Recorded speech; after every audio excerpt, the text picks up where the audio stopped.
A North Texas doctor who performs abortions is back in the spotlight this midday. His clinic shut down a while ago, but now he's reopened a surgery center. He is now the only doctor in the area who will perform late-term abortions. That's for women who are up to 6 months pregnant.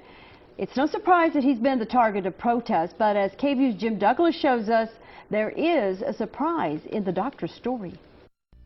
Am I killing? Yes, I am. I know that. It's a jarring admission from anyone, especially from a doctor, and perhaps even more so from this doctor. I'm an ordained Baptist minister. He's now a Unitarian who says he prays often, maybe not as often as members of the Catholic pro-life committee who gather outside his office hoping to stop his work. And certainly his prayers are different. And I'll ask that the spirit of this pregnancy be returned to God with love and with understanding.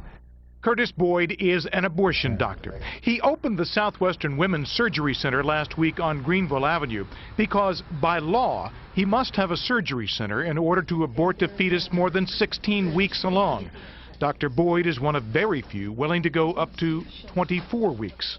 So we see patients from Oklahoma, Arkansas, Louisiana, as well as throughout Texas.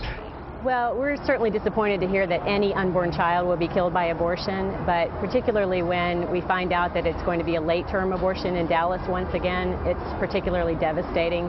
It's not just religious opposition. The surgery center is in Congressman Jeb Hensarling's district, and he told News 8 he is troubled by the facility.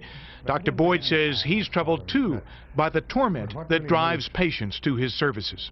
The hardest one is the very young girls. How young?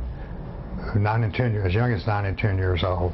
He says he's had too many death threats to count, and he was a very close friend of Dr. George Tiller, the Wichita, Kansas abortion doctor murdered in May.